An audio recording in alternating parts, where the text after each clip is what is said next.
আমাদের হাতে আলাদিনের প্রদীপ নাই, কিন্তু আমাদের হাতে 18 কোটি প্রদীপ আছে আলহামদুলিল্লাহ।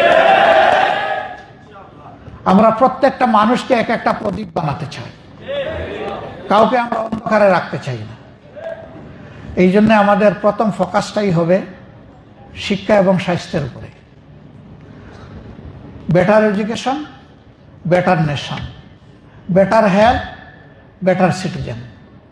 এই দুইটা মাইনাস করে কোনো সভ্যতা গড়ে উঠতে পারবে না, সামনের দিকে আগাতে পারবে না।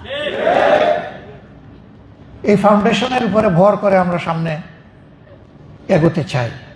এখন মনে করেন আল্লাহর ইচ্ছা হলো না, আমাদের হাতে এই দেশ পরিচালনার দায়িত্ব আসলো না, তাইলে কি গালে হাত দিয়ে আরো 5 বছরের জন্য অপেক্ষা করব? নো, আমাদের মিশন অব্যাহত থাকবে। আমরা যা নিজে পারবো করব, যেটা আমাদের আয়ত্তের বাইরে সরকারকে বলবো ইউ ডু দিস, তুমি ভালো কাজ করো, তোমার হাত আমরা শক্তিশালী করব, তোমাকে সাহায্য করব। সরকার কথা শুনে না, আওয়াজ দিতেই থাকবো। আর একটা সুযোগের অপেক্ষা করতে থাকবো, যে জনগণের মনে আমাদের প্রতি আমাদের কর্মের মাধ্যমে ভালোবাসা যদি তৈরি হয়, নেক্সট টাইম আমরা দেখব। আমরা ধৈর্য হারাবো না।